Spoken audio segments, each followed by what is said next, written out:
Et c'est justement la dernière ligne droite de ce programme de ce dimanche 11 mai 2025. Nous parlons de l'élection du nouveau pape de l'Église catholique romaine. Eh bien, ça y est, la fumée blanche est sortie, c'était jeudi après-midi. Il a pris pour nom d'exercice Léon XIV. Il devient ici le 267e pape, hein, donc successeur de Pierre. Il succède également au pape François.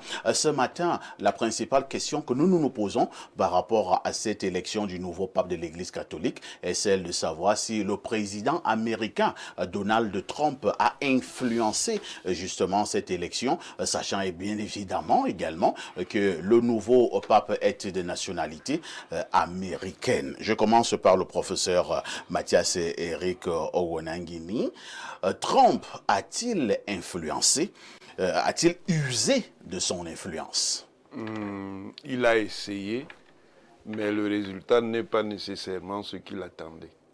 Parce qu'en réalité, contrairement à ce que beaucoup pensent, le nouveau pape n'est pas d'une sensibilité similaire à celle que le président Trump voulait voir instituée au Vatican. Le président Trump est de quelle sensibilité? Il est d'une sensibilité ultra-conservatrice qui est notamment intransigeante sur la morale sexuelle, sur les questions de distinction des genres, sur les questions de refus de perspectives de mélange transgenre et autres choses, sur les questions LGBT. Le nouveau pape, en fait, est une version améliorée de l'ancien pape. Ah bon? C'est-à-dire qu'il n'est pas un conservateur, mais il n'est pas non plus un ultra-progressiste. Donc, il est au milieu. Il est au milieu. Mais ça veut donc dire quoi? Ça marque... Soit tu es avec Satan, soit tu es avec Dieu. Attendez. Ça marque le fait que les lobbies qui essayent de capturer le Vatican sont encore à l'œuvre. Ils ont réussi à empêcher qu'il y ait un pape ultra-conservateur. Mais ils sont aussi conscients des résistances que leur programme rencontre. Parce que quand le pape François a voulu ouvrir la voie d'un assouplissement considérable vis-à-vis de la thématique des LGBT, à partir de l'homosexualité, il a rencontré de solides résistances. Mais ils n'ont pas désarmé. Parce que leur logique, en réalité, c'est un programme de déchristianisation de l'Occident. Ils veulent déchristianiser l'Occident et l'institution de la papauté les gêne. Simplement, dans les élites occidentales, il y en a aussi qui sont bien conscients que la papauté est encore un symbole du leadership de l'Occident sur le monde et qu'il ne va pas falloir la lâcher facilement. Très bien. Pierre Blériot-Niémec, nous savons que du côté des États-Unis, c'est beaucoup plus les protestants. Hein. On rencontre certes des catholiques, les musulmans aussi, mais c'est un peuple qui est beaucoup plus protestant. Alors, Donald Trump n'a-t-il pas un intérêt à vouloir quand même à la tête du Vatican un pape d'origine américaine d'abord, mais qui est donc aussi catholique? Parfois ici, vous faites la description que les gens croient voir. La vérité, c'est que les États-Unis d'Amérique se sont catholisés de manière très forte ces dernières années. Et le catholicisme est passé la première religion des États-Unis. Les derniers sont les derniers chiffres. Oui. Je ne sais pas si on doit dire heureusement ou malheureusement. Mais seulement du point de vue symbolique, Donald Trump doit être fier que le nouveau pape soit américain. C'est déjà une victoire en soi. D'ailleurs, il faut préciser que lui-même avait fait un tweet très controversé où il apparaissait en habit de pape. Ouais. Voilà. Je crois qu'aujourd'hui, les uns et les autres peuvent comprendre que c'était un message... C'est vrai que Blériot, beaucoup ont quand même aussi trouvé qu'il y avait beaucoup de similitudes. Hein. Est-ce que c'est vraiment un hasard que le président américain, à quelques jours de l'élection du nouveau pape, apparaisse déjà habillé comme un pape et maintenant le pape qui est donc élu est également d'origine américaine? Donald Trump savait de ce qu'il avait fait? C'est avant qu'on trompait les gens que le pape était élu par Dieu. Le pape est élu par les puissants du monde. Les cardinaux portent juste la voix des puissants du monde. Ça veut dire que c'est encore le jeu des lobbies? Bien sûr, le pape est élu par les puissants du monde. Les cardinaux incarnent des différents visages de ces puissants du monde. Que nous ne soyons pas naïfs? Il ne faut pas être naïf. Et Donald Trump fait partie des puissants de ce monde. Et il a voulu dire aux gens, quand il s'est habillé en pape, on a cru qu'il était en train de commettre une sorte d'hérésie. Mais il passait un message. Il passait un message. Il disait que je contrôle cette affaire. Il n'a pas obtenu les deux qu'il aurait souhaité obtenir, mais il a au moins obtenu un. Maintenant, quand vous êtes au milieu, qu'est-ce que cela suppose? Que vous pouvez basculer dans un sens comme dans un autre. Comme dans l'autre. Il s'agit maintenant, pour Donald Trump, de tirer vers lui, c'est-à-dire vers l'ultra-conservatisme, le nouveau pape. Et moi, de ce point de vue, je vais vous dire, je suis totalement trumpiste. Il faut un ordre du monde qui lutte de manière rigide contre l'orientation qu'on veut donner au monde. Et Trump, pendant qu'il sera en train de travailler aux États-Unis, que le pape travaille sur 1,3 milliard de catholiques, c'est une grande force. Le pape plus Trump, plus Poutine, disons que le monde est en train de prendre une bonne orientation. Parce qu'on a Poutine qui est contre le LGBT, on a le pape, on a la Chine. Non, disons qu'on a le pape à 50%. Bon, on a le pape à 50%. On a Trump à 150%. Vous voyez que c'est déjà très important. Parce que ces lobbies jouent. Mais plus encore, le pape qui est parti nous a montré que l'élection d'un futur pape n'est pas innocente, vous savez. Comme le pape sait que ce sont les cardinaux qui élisent le pape, et comme il sait qu'il y a certains critères, par exemple d'âge, pour la désignation du futur pape, on a bien vu que le pape, avant sa mort, a élu beaucoup de cardinaux américains. Ce qui n'a pas... Vous savez que ça devait influencer le vote. Bien sûr que ça ferait basculer. Ce qui n'a pas été le cas en Europe. Voilà. Il n'y a pas eu beaucoup de nouveaux cardinaux. Voilà. Donc aujourd'hui, quand même, on a démystifié cette institution papale. Hein. On sait déjà que les hommes s'organisent pour avoir un pape qui aille dans tel sens ou dans tel autre. C'est un Américain. Et sachez que les Américains ont un côté, ils sont pragmatiques. Ils regardent toujours de quel côté penche la balance. Et j'ai bon espoir que Trump va nous attirer ce pape du côté des ultra-conservateurs. Bernard Ouna, j'ai vu quelques images qui datent de 2003, où on faisait comprendre que le nouveau pape était venu au Cameroun, notamment du côté d'Akono. Des images truquées.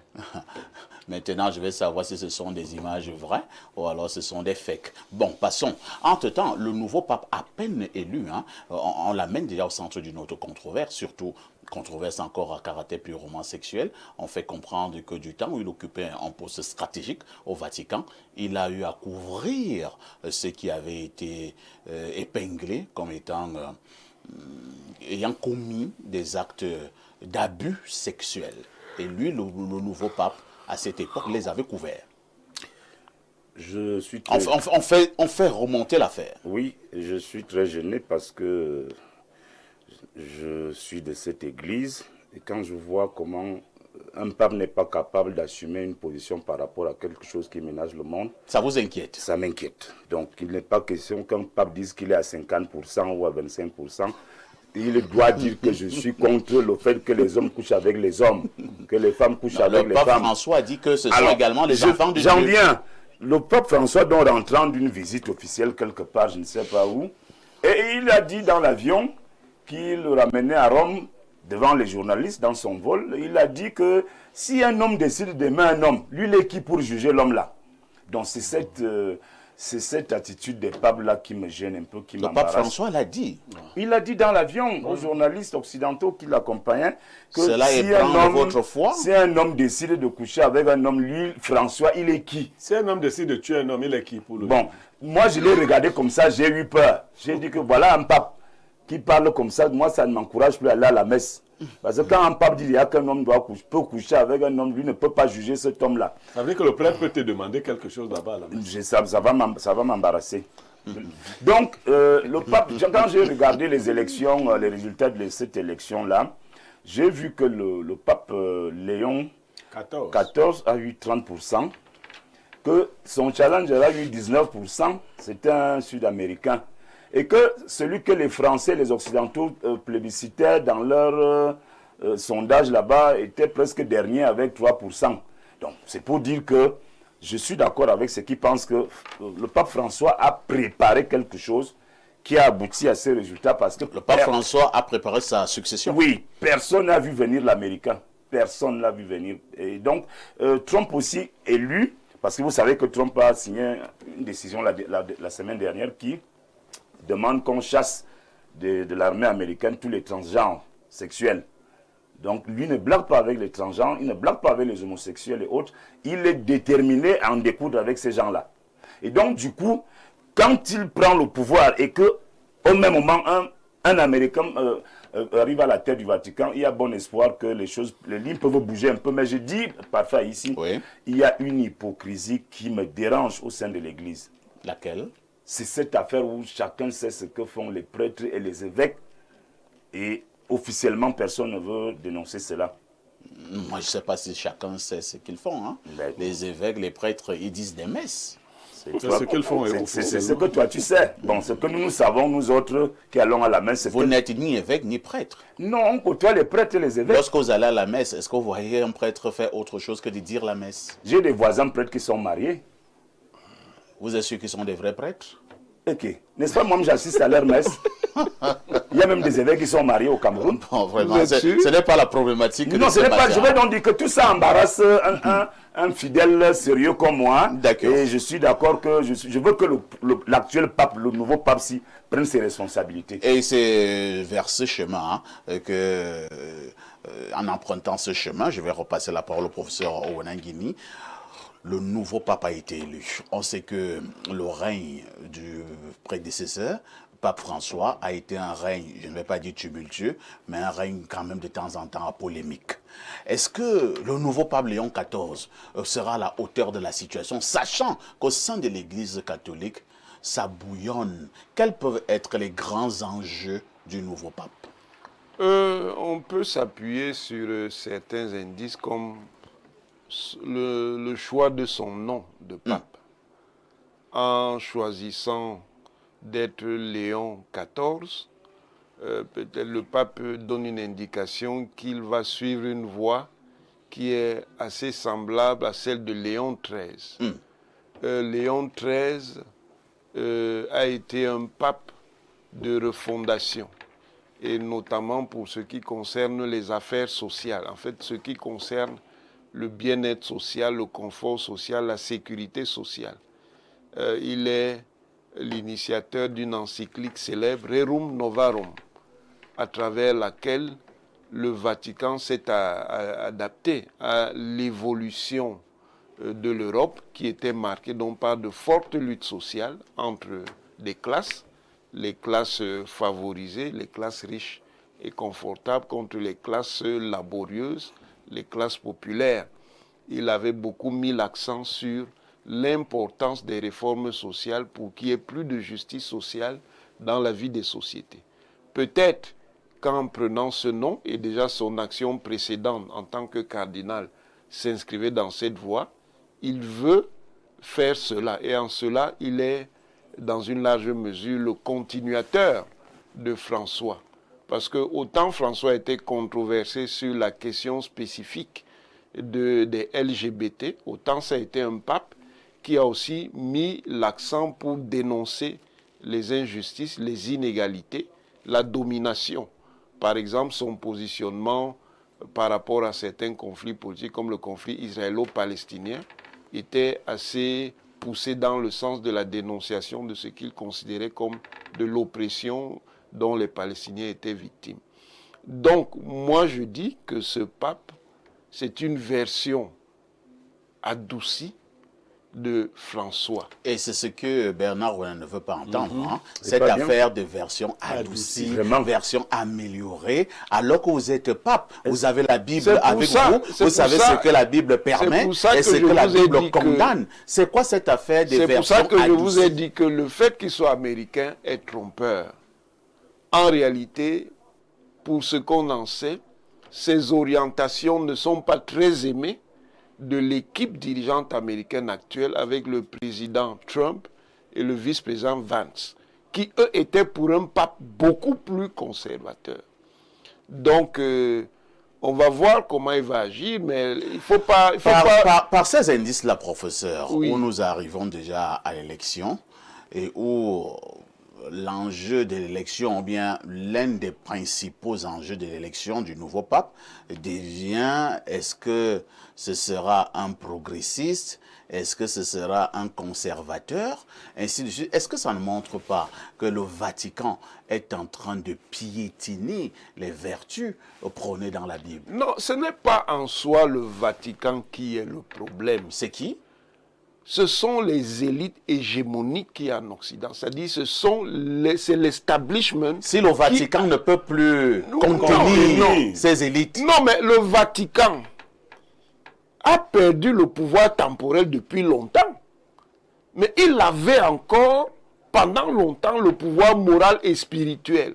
Sauf que dans la phase actuelle, on veut lui enlever. Il veut s'enlever. Non, ce n'est pas lui-même. On veut lui enlever Et le pouvoir Vatican n'a moral. aucun pouvoir de résistance. Il essaie de résister justement en s'en tenant François à résistait? François a résisté quand même. Bon, en déclarant Même tout ce qu'il a dit. beaucoup moins, par exemple, en fait, la véritable bête noire de ces élites hégémoniques, c'était Ratzinger. Yeah. Parce que Ratzinger était le garant, Et on l'a démissionné. oui, comme vous dites, Oui. il était le garant de l'orthodoxie. Or, c'est contre cette orthodoxie que Est-ce que ça ne cette- fait pas honte à l'Église catholique? l'Église Pourquoi moi, j'ai évolue honte de dans l'Église? un milieu social. Ah bon, professeur? Oui, Mais quand l'Église catholique s'est prononcée sur la prochaine élection, vous avez dit que ce n'était pas... l'Église, non, je n'ai pas... Non. Moi, je veux L'Église, comprendre. non. Donc l'Église doit s'adapter au milieu social. Pardon? L'Église doit-elle s'adapter? Non, je dis que l'Église évolue dans un milieu Auquel elle doit social. s'adapter. Je n'ai pas dit qu'elle doit nécessairement... doit résister non, quand- Non, laissez-moi parler. Mais Vous je n'allez veux- pas m'imposer vos Je options. vous impose... L'Église je peux même- évolue dans un milieu social, ce qui signifie qu'elle ne peut pas ne pas tenir compte des contraintes que ce milieu social produit. Comme l'homosexualité. Ce n'est pas, attendez, le contraire, ce n'est pas l'homosexualité en soi. C'est le fait qu'il y ait des lobbies puissants qui ont un programme moral différent de celui qui a longtemps dominé l'Occident. Donc l'Église doit revoir son programme moral pour s'adapter au programme moral de la société. Ce n'est pas ce que je C'est ce dis. que j'essaie de comprendre. Non, je dis simplement qu'il y a une pression. Est-ce que vous seriez Mais à un l'intérieur, pape modéré, vous? pardon, Vous seriez un pape modéré? je ou serais un- même pas ultra conservateur. Mais dites que l'Église doit résister. Mais est-ce que j'ai dit le contraire, monsieur Guémé? Mais pourquoi vous voulez à tout prix m'imposer votre orientation? Merci. Hein. Ah, alors, Quand je vous dis qu'il y a un programme de déchristianisation de l'Occident, mais c'est pour vous dire précisément que les gens veulent exploser le Vatican et la papauté parce que ça les dérange. revenons au niveau de la messagerie. Hein. Bonjour, Onkouta de la modération, à tous son panel, mais spécialement à mon préféré Bernard Ouena. Je lui dois 2 bières. Ce gars va mourir de pierre. C'est après l'émission. Je ne sais pas. Parfait, ici et toi. Le pape est français, né aux États-Unis et de nationalité péruvienne. Je pense que cette précision est également de taille. Oui. Et il continue, hein. Il dit, il n'a rien à voir avec les États-Unis. Les États-Unis sont protestants en majorité. Blériot doit revoir ses chiffres. Non, Il dit, malheureusement. c'est Blériot pas dit ça. ceci, 47% protestants et 21% catholiques. Il a de très vieux chiffres. Très bien. Il a de très vieux Alors, nous allons lire d'autres messages ce dimanche. Nous repartons du côté, je pense bien, du Canada. Oui, que dit ce téléspectateur? Bonjour le sac de modérateur et à tout le panel. Changer de pape, c'est comme changer de curé. L'encens sent toujours pareil. Bonne émission. Monsieur Ndangue depuis le Canada. Il a tout dit. Incroyable. Qu'est-ce que c'est bien écrit? Alors, nous prenons cet autre message. C'est un message de Désiré Amourou. Bonjour le plateau, juste pour dire, je vous regarde depuis N'Djamena. Personne ne peut prétendre connaître le président de la République. Préparons-nous simplement à ce qui devrait arriver après lui ou encore ce qu'il va nous laisser. Autre message ce dimanche.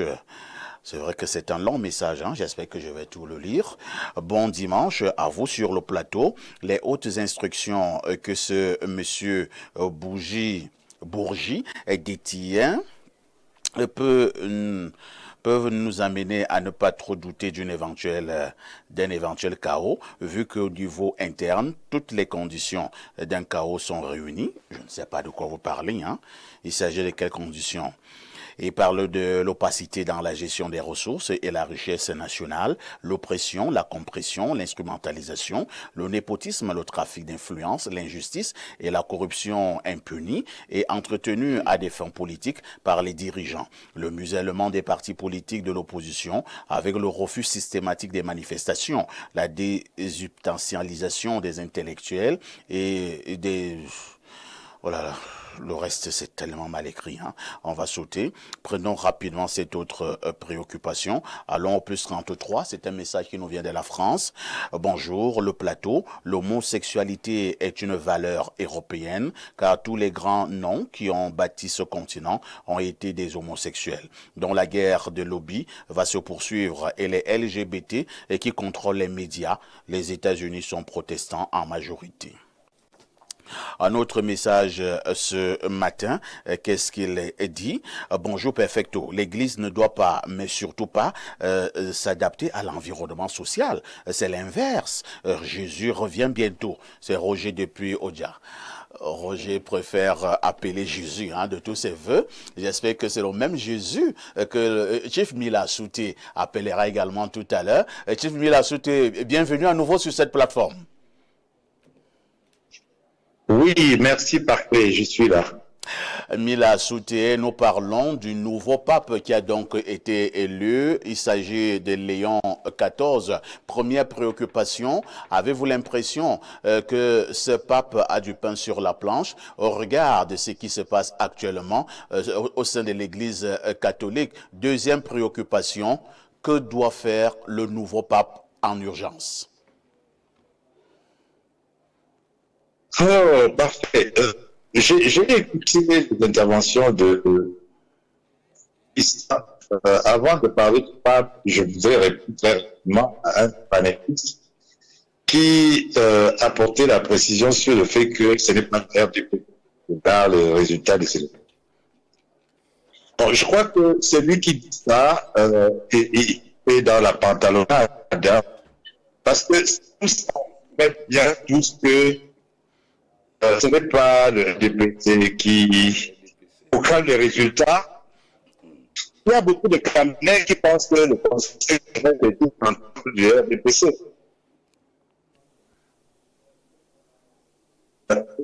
Et si on nous partage, et si on oublie que le Conseil constitutionnel n'est pas une antichambre du RDPC, on va quand même arriver à la conclusion que le RDPC sera obligé de dire que nous avons gagné l'élection parce que si le Conseil constitutionnel lui dit tu as gagné, il ne va pas dire je n'ai pas gagné. C'est une tournure d'esprit qui chacun de nous. Je pense qu'on a quelques soucis avec ces derniers appels. Hein. Je pense que au niveau de la technique, nous allons d'abord interrompre cet appel. Question de mieux réajuster le plus 33, c'est-à-dire la France, nous intéresse encore ce matin à notre message. Bonjour parfait et à ton panel. L'aîné Owona, Bernard n'est pas juste lorsqu'il cite le pape. Après l'interview dans l'avion, le document Fiducia Supplicans parle de bénédiction hors liturgie. Le rôle d'un pape n'est pas de juger, c'est du ressort de Dieu. Il a bien précisé que l'Église est là pour les récupérer et blanchir leurs âmes. L'aîné fait une démonstration légère et reste dans la doxa. Pour votre problématique, le chrétien ne raisonne pas avec les instruments géopolitiques ou géostratégiques. Aujourd'hui, les églises se remplissent en Europe grâce à François et sa pastorale. Le nouveau pape est une version mixte de magistère et de pastorale. Son habillement différent de celui de son prédécesseur et son premier discours sont des indicateurs. C'est Fabio Tama à partir de Paris et qui envoie donc ce message. Alors, il nous reste pratiquement une 15 minutes à passer ensemble. On va repasser la parole à Pierre Blériot-Niamec. Pierre Blériot-Niamec, on revient sur ce petit débat qui a pris le cœur de certains Africains en se disant que peut-être on aura aussi un pape africain, un pape noir. Nous sommes restés dans nos illusions apparemment. Oui, mais je l'ai dit précédemment, je ne sais pas d'où nous est venue cette illusion, cette fantasmagorie à la limite. Le monde a une orientation qui exclut les Noirs pour le moment. Ah bon? Oui. Oh là là. Et les choses sont organisées ainsi. Les Noirs ne sont pas des hommes, ou alors ils sont des sous-hommes? Non, nous sommes des hommes à la rescousse des vrais hommes. Il faut le dire comme ça. Et confier une mission, Non, même, nous de sommes des faux hommes, alors. oui, même de manière symbolique. Parce que c'est pas n'importe quoi un pape. Le monde n'a pas encore accepté ce genre de choses. Confier une telle mission à un noir de peau serait une forme d'hérésie pour l'Église elle-même, pour le moment. C'est quand l'Église... Est-ce que l'Église est donc raciste? Bon, maintenant, quelqu'un vous a dit ici, il disait vrai, même si on essayait de combattre, l'Église catholique est fortement politisée. Et elle tient compte de la géopolitique mondiale, des orientations. Vous voyez que quelqu'un essayait de vous dire, le pape il est français, il est né ici, il est allé là-bas. Oui. Mais le problème du monde aujourd'hui, c'est vous êtes de quelle nationalité? Ce n'est pas vous êtes né où. Vous pouvez être né en France, quand vous jouez dans l'équipe américaine, vous jouez pour battre la France. On a vu Mbolo, Camerounais, mais des nationalités suisses. Qui a marqué un but. Cloué au pilori. Voilà, est-ce que vous avez... Il nous a cloué au pilori 2 fois. En marquant d'abord contre nous et puis en allant marquer le but qui nous élimine. Voilà. Alors qu'on a gagné contre le Brésil. Est-ce que je ne voyais pas des Camerounais rappeler qu'il a même un nom Betty? Voilà. Voilà. C'est mon beau-frère. Ah, voilà. Donc, en fait, pour qui vous jouez? Quand Barack Obama a été fait président aux États-Unis, Les Africains aussi ont commencé à arriver. vous avez vu des Africains qui ont commencé à festoyer en disant que c'est un Kenyan. En quoi Barack Obama a-t-il été africain, même dans un bout de ses cheveux? Pas du tout. Le Kenya a-t-il ressenti qu'un fils issu du Kenya avait pris les rênes aux États-Unis? Rien du tout. Donc il faut arrêter de rêver. Le monde est dirigé par ces puissants et ils s'organisent pour que les choses aillent dans leur sens. Un pape noir pour en faire même quoi? Il faut que les Noirs se préparent à sortir de ces églises coloniales, notamment et très précisément de l'église catholique romaine de rite latin. Vous pensez que les Africains doivent sortir de cette église? L'église catholique romaine de rite latin a fait beaucoup de mal aux Noirs. Vous pensez que les Noirs peuvent créer leur propre église? Les Noirs doivent créer leur forme de spiritualité propre, mais bien organisée. Il y a des éléments forcément à prendre ici et là, mais il y a un substrat que nous devons retrouver. Personne ne prie Dieu.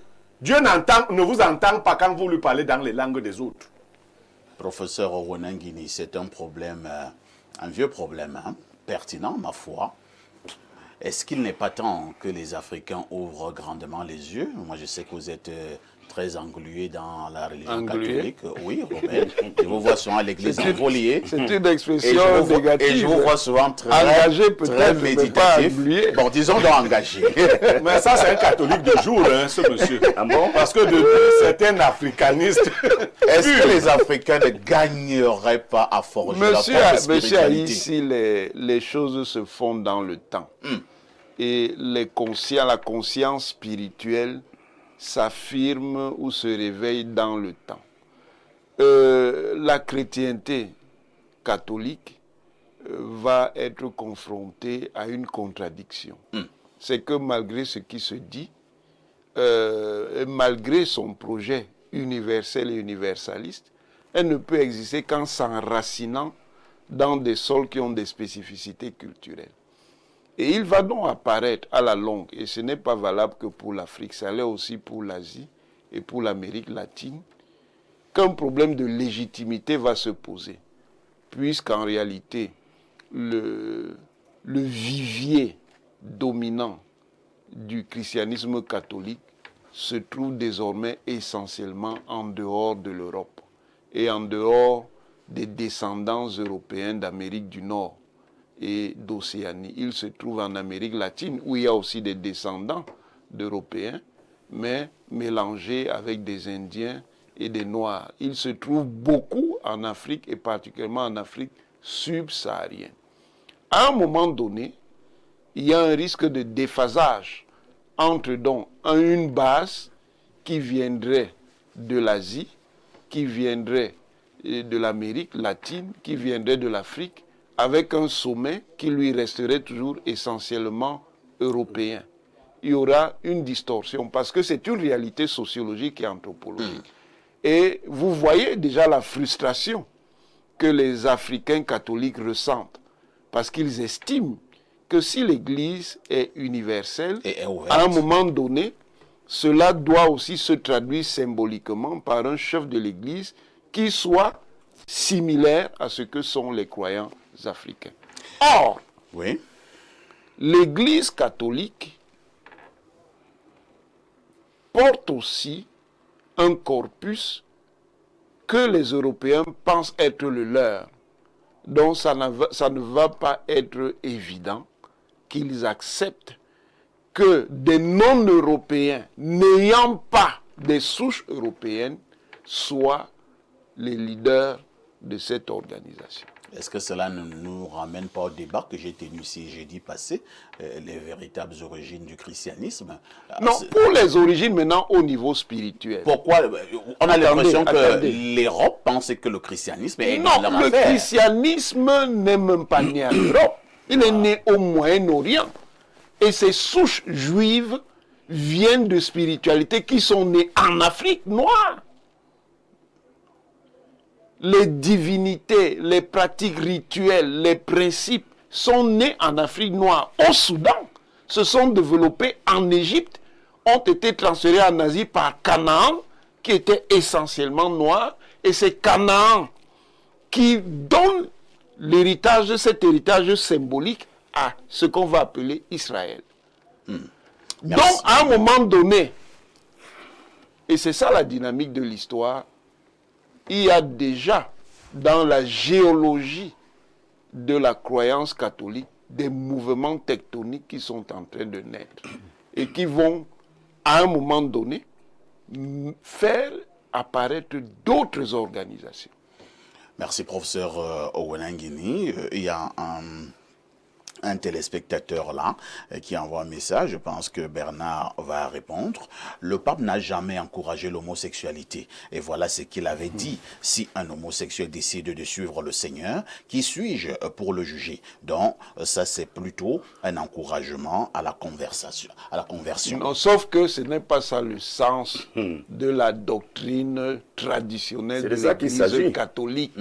Donc vraiment, le sens de la Bible. Ce n'est même pas ça le sens du livre saint lui-même. Tout ça, c'est la Bible. Ça, ce sont les partisans de cette évolution. Qui suis-je pour le juger? La Bible dit qu'il faut le pendre. Celui qui décide d'être homosexuel. Il faut le brûler. Bon dimanche, libre expression. Bien que M. Trump soit presbytérien, il ne fait aucun doute qu'il ait grandement influencé le choix de ce pape. Il n'a pas influencé le choix du pape comme on croit, mais les presbytériens sont assez proches des catholiques. Je ne le vois cependant pas avoir les mêmes valeurs conservatrices que le regretté Ratzinger. Et je suis d'accord avec M. Niemek. Avez-vous un jour le maître accepté de recevoir des leçons de son prétendu élève? Difficile d'avoir un pape noir africain, les Coptes peut-être. Pour ce qui est de M. Bourgi, je n'ai cure de ce qu'il prétend. Par contre, j'observe juste le comportement de nos dirigeants. Tant qu'une masse critique n'expatrie pas sa famille à l'étranger, je me réserve de prendre au sérieux les propos de cet homme. Désolé, M. Owona, nous sommes à Marois. Cette marche était tout sauf une réussite. Le cadrage des photos et des vidéos vous a trompé sur les réseaux sociaux. En passant, les paroles d'allégeance du dénommé Yerima au terme du thème précédent n'engagent que lui, c'est Bertrand Amarois qui envoie ces messages. Il faut dire que ceux qui sont à Marois eux-mêmes donnent beaucoup d'informations. Non, c'est en fait, c'est de la lutte idéologique. Oui. Non, mais moi j'ai vu... Attendez, monsieur Aïssi, oui. C'est de la lutte idéologique. Vous savez que pour essayer de percer, l'opposition considère qu'elle doit défaire l'emprise du RDPC dans le Grand Nord. Et elle ne veut pas de message qui conforte l'idée que le RDPC conserve un ancrage fort dans ce Grand Nord. Merci. Bon, et aussi donc des gens à Marois qui nous envoient les messages pour dire que c'était terrible là-bas. Mais les gens étaient au meeting. Ils n'avaient pas besoin d'être sur les réseaux. Moi j'ai les messages, moi j'ai les images. Les gens qui lèvent les messages qui disent ici qu'ils étaient terribles. Alors, lisons peut-être 2 derniers messages. Bon après-midi, le sac de modérateur et à tout le panel. Paul depuis le Nord, j'ai une question pour le panel. Dites-moi, que feriez-vous si ce sont vos enfants qui sont homosexuels? Et que pensez-vous des programmes de prise en charge implémentés au Cameroun qui visent la prise en charge médicale, VIH, paludisme, hépatite, en direction de la communauté LGBT? Et que proposez-vous comme solution pour pallier la problématique LGBT? Les questions même disent déjà l'orientation. Non, moi je n'ai pas de problème, je lui réponds. Ouais. Si j'ai un enfant homosexuel, on doit le castrer. Aussi simple que ça. Les droits de l'homme vont vous attaquer. Je demande qu'on castre mon fils homosexuel. Les droits de l'homme vont vous attaquer. Non, vous avez demandé ce que je veux, parce que je ne sais pas à quoi lui sert cet instrument que Dieu lui aura donné. Donc il faut qu'on le castre. Bernard Owona, vous répondez aussi à cette série de questions du téléspectateur. Oui, moi je voulais plutôt revenir sur le pape africain pour dire qu'une élection ça se prépare. Ouais. Il faut que les Africains le sachent. Le Cameroun, je pense, dans la norme des choses, est le 2e, le 3e pays catholique en Afrique. Après la RDC, le Cameroun est bien placé. Et malheureusement, le Cameroun, vous voyez, n'a même pas un seul cardinal. Et c'est les cardinaux qui votaient. Ça veut dire quoi? Ça veut dire Est-ce que ça ne devrait pas faire une leçon pour vous, Camerounais, lorsque nous avions notre cardinal, le très célèbre Christian Toumi? Oui. Attendez, je n'ai pas fini la question. Okay. Vous avez passé le temps à le vilipender, à le saler, à l'humilier. Et maintenant, nous nous rendons compte que lorsqu'on allait élire un pape, il n'y avait même pas un Camerounais. Il n'y avait pas un Camerounais dans la salle. Voilà, donc il n'y a pas de cardinal camerounais. Par contre, un pays comme la France en a 8. Vous voyez donc que quand vous allez à une élection où les cardinaux sont électeurs, Oui. la France seule a déjà 8 cardinaux. Ils sont électeurs et éligibles. Oui, ils sont électeurs et éligibles. Vous-même au Cameroun, vous n'avez même pas un seul cardinal. Puisque quand on a eu un cardinal, Bernard Owona, vous du RDPC, voilà. Vous avez passé le temps à insulter Christian Toumi. Non, Christian est-ce que c'était bien? C'était un bon cardinal. Mais parce qu'il disait des choses... On attend le mais. Oui, c'était un bon cardinal. C'était un bon cardinal. Oui. Mais voilà. Alors, il a embarrassé le régime par sévérité. Non, mais parfois, je vous dis, si vous prenez, une minute, pardon, si vous prenez les sorties de feu Monseigneur Jean Zoua, vous croyez qu'il faisait des cadeaux plus que ça au régime? Au départ de l'action, Monseigneur Jean Zoua était ami avec le régime. Et à la fin de Jean Zoua, je ne sais pas ce qui s'est passé, il est devenu très violent en général. Voilà. Parfois, ici, Oui. il appartient, et ça, le professeur Onang Guinée l'a dit de façon subtile, il appartient à l'Église catholique de créer de vrais quotas. Oui. Enfin, vous ne pouvez pas être les plus nombreux et avoir le moins de cardinaux. Voilà. Ça n'a aucun sens. Il s'agit. Je vous ai dit donc que c'est le déphasage. Parce que voici comment l'Église catholique fonctionne. Un prêtre couvre une certaine quantité de chrétiens. Oui. Ça devrait continuer ainsi. Après un certain nombre de chrétiens, on devrait avoir affaire à un évêque. Après un certain nombre, ainsi de suite, à un cardinal. Donc on ne devrait pas supplier. Depuis que Toumi est mort, on a ramassé notre... Mais quand vous avez des évêques qui convoquent le diable ici, comment vous allez avoir les cardinaux? Même quand on a les évêques qui priment le RDP, ça, on n'a pas de cardinal. Merci beaucoup. C'est terminé. Hein. Ce matin, les révélations fracassantes de Robert Bourgi nous ont intéressés. Toujours ce matin, le fameux meeting à problème de Marois nous a également intéressés. Et comment pouvait-il en être autrement? L'élection du nouveau pape de l'Église catholique romaine était également à l'ordre du jour. Et pour cela, nous allons dire merci au professeur Mathias Eric Ouanangini, qui est notre invité permanent. Merci au consultant Pierre Blériot-Niemek. Merci à Bernard Owona, qui nous a également assisté dans le cadre de cette production. Ne ratez pas la première rediffusion de ce programme. C'est ce soir à partir de 21h. La deuxième rediffusion aura lieu demain à partir de 14h. Infiniment merci à toutes nos équipes techniques et rédactionnelles. Une question avec tout ceci. Que faites-vous encore ailleurs?